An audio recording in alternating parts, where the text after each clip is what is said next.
ಇಂದೇ ಡೌನ್ಲೋಡ್ ಮಾಡಿ ಮತ್ತು ನಿಮ್ಮ ನೆಚ್ಚಿನ ಶೋಗಳನ್ನ ಆನಂದಿಸಿ. ಅಮ್ಮ ತೀರ್ಕೊಂಡ್ರು ಅಮ್ಮನ ಪ್ರೀತಿ ಯಾವತ್ತೂ ತೀರೋಗಲ್ಲ. ಮಕ್ಕಳಿಗೋಸ್ಕರ, ಮಕ್ಕಳ ಮೇಲಿರೋ ಕಾಳಜಿಗೋಸ್ಕರ ಅಮ್ಮ ಇಲ್ಲದೆ ಇದ್ರು ಅಮ್ಮನ ಪ್ರೀತಿ ಯಾವಾಗ್ಲೂ ಜೀವಂತವಾಗಿರುತ್ತೆ.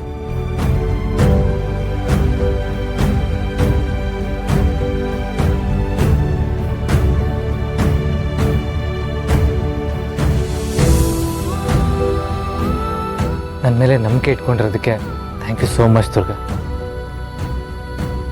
ನೀನು ಪ್ರತಿ ಸತಿ ಏನಾದರೂ ಈ ಥರ ಬಂದು ಹೇಳಿದಾಗ ನನಗೆ ಹೊಸ ಹೋಪ್ಸ್ ಬರುತ್ತೆ. ಮತ್ತೆ ನಾನು ಹಿತ ಒಂದಾಗ್ತೀವಿ, ನಾನು ಕಳ್ಕೊಂಡಿರೋ ಕ್ಷಣಗಳೆಲ್ಲ ಮತ್ತೆ ನನಗೆ ಸಿಗುತ್ತೆ ಅಂತ ಅನಿಸುತ್ತೆ. ಈ ಥರ ಅನ್ಸೋದಕ್ಕೆ ನೀನೇ ಕಾರಣ Durga. Thank you, thanks a lot.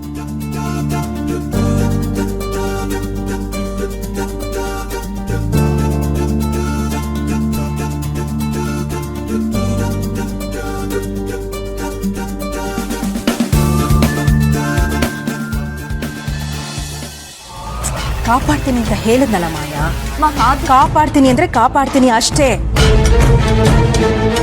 ಈ ಮಾಳ್ವಿಕಾ ಒಂದು ಸಲ ಮಾತು ಕೊಟ್ರೆ ಮುಗೀತು ಮಾಯಾ. ಯಾವುದೇ ಕಾರಣಕ್ಕೂ ಕೊಟ್ಟಿರೋ ಪ್ರಾಮಿಸ್ನ ಬ್ರೇಕ್ ಮಾಡೋ ಮಾತೇ ಇಲ್ಲ.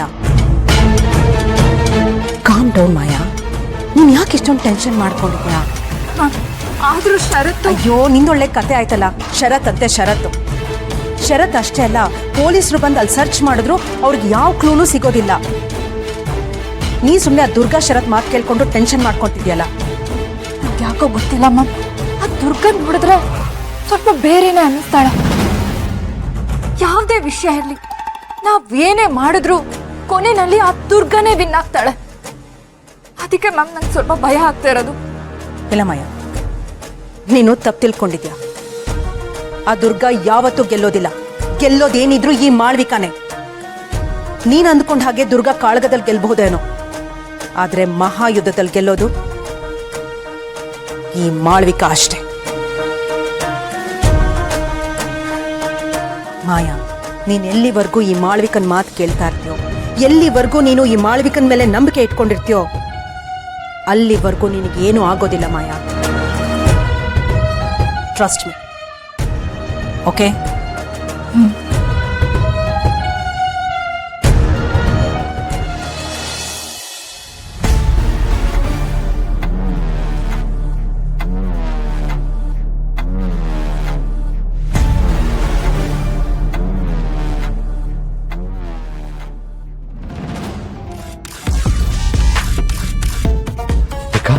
ಹಾ,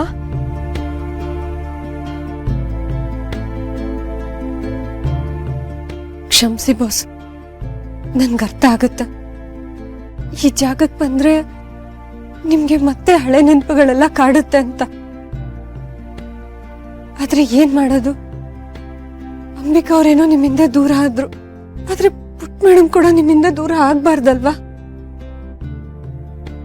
ಅದಕ್ಕೆ ಬಾಸು, ನಿಮ್ನ ಮತ್ತೆ ಅಂಬಿಕಾ ಅವ್ರನ್ನ ದೂರ ಮಾಡಿದ್ದಿ ಮನೆ ನಿಮ್ನ ಮತ್ತೆ ಪುಟ್ ಮೇಡಮ್ನ ಒಂದ್ ಮಾಡಕ್ಕೆ ಸಹಾಯ ಮಾಡುತ್ತೇನೋ ಅನ್ನೋ ಒಂದ್ ಸಣ್ಣ ಆಸೆ ಅಷ್ಟೆ. ದಯವಿಟ್ಟು ನೊಂದ್ಕೊಂಬೇಡಿ ಬೋಸು, ನಿಮ್ ಜೊತೆ ನಾನಿದ್ದೀನಿ.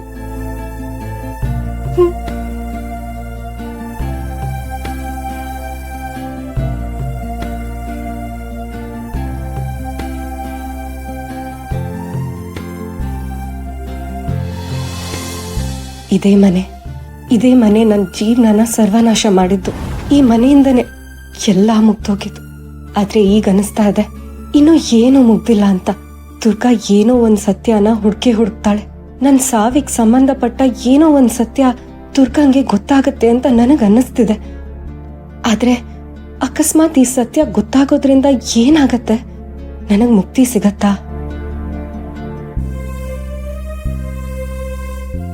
ದುರ್ಗಾ ಶರತ್ ಇಬ್ರು ಗಂಡ ಹೆಂಡತಿಯಾಗಿ ಒಬ್ರನ್ನೊಬ್ರನ್ನ ಒಪ್ಕೊಂಡು, ಹಿತ ಶರತ್ನ ಅಪ್ಪ ಅಂತ ಒಪ್ಕೊಂಡು ಎಲ್ರೂ ಖುಷಿಯಾಗಿರ್ಬೇಕು. ಹಿತ ಪ್ರಾಣ ಅಪಾಯದಿಂದ ಪಾರಾಗ್ಬೇಕು.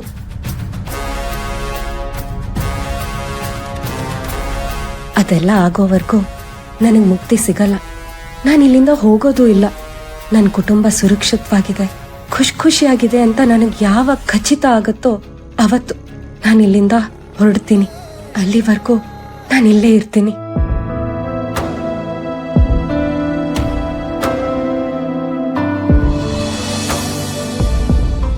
ಮಾಳವಿಕಾ, ಇದನ್ನ ಬಲಿ ತಗೊಳ್ಳೋದಕ್ಕೆ ಮತ್ತೆ ನಾವು ತಯಾರಿ ಮಾಡ್ಕೋಬೇಕಾಗಿದೆ. ಅವಳ ಮೇಲೆ ಎರಡನೇ ದಾಳಿ ನಡೆಸೋದಕ್ಕೆ ಎಲ್ಲಾ ತರದ ಪೂರ್ವ ತಯಾರಿನೂ ಶುರು ಮಾಡು. ಆಗ್ಲಿ ಅಮ್ಮ. ಆದ್ರೆ ಒಂದು ನೆನ್ಪಿಟ್ಕೋ, ಹಿಂದಿನ ಸರಿಯಾದ ತಪ್ಪುಗಳು ಈ ಬಾರಿ ಪುನರಾವರ್ತನೆ ಆಗಬಾರದು. ಈ ಸಲ ನಾವು ಮಾಡೋ ದಾಳಿ ಹಿಂದಿನಗಿಂತಲೂ ಭಯಂಕರವಾಗಿರ್ಬೇಕು. ಅರ್ಥ ಆಯ್ತು ಅಮ್ಮ, ಖಂಡಿತವಾಗ್ಲು.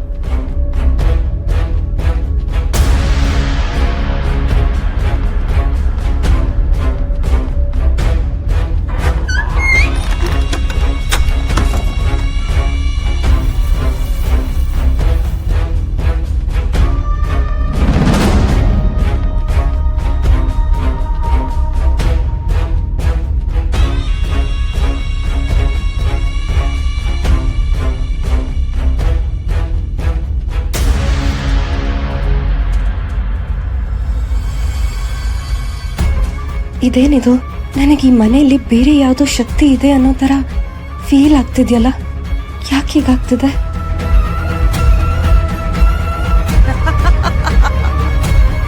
ನೀವುಗಳು ಎಷ್ಟೇ ಹುಡುಕಿದ್ರು ಅಂಬಿಕನ್ ಸಾವಿಗೆ ಸಂಬಂಧಪಟ್ಟ ಯಾವ ಕುರುಹುಗಳು ಸಿಗೋದಿಲ್ಲ.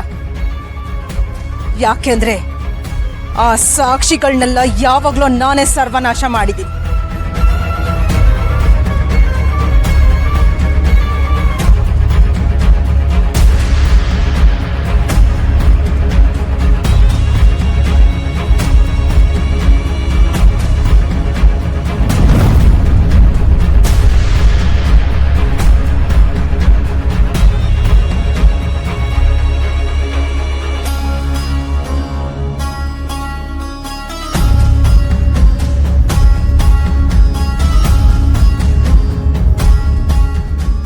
ಗೋಡೆ ಹಿಂದೆ ಏನೋ ಇದೆ ಅಂತ ಅನ್ನಿಸ್ತಾ ಇದೆಯಲ್ಲ.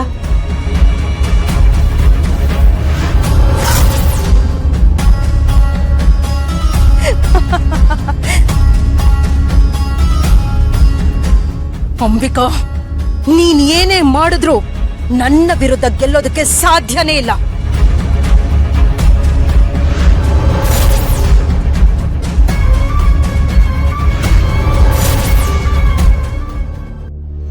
ಇಲ್ಲ,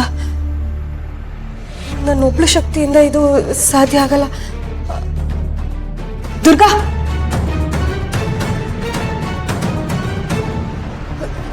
ಏನಂಬಿಕಾ ಅವ್ರೆ? ನನಗೆ ಈ ಗೋಡೆ ಹಿಂದೆ ಏನೋ ಇದೆ ಅಂತ ಅನ್ನಿಸ್ತಾ ಇದೆ. ಏನಿರುತ್ತೆ ಗೊತ್ತಿಲ್ಲ, ಆದ್ರೆ ಈ ಗೋಡೆ ಹಿಂದೆ ಏನೋ ಒಂದು ಶಕ್ತಿ ಇದೆ ಅಂತ ನನಗೆ ಫೀಲ್ ಆಗ್ತಾ ಇದೆ. ಈ ತಾಯಿ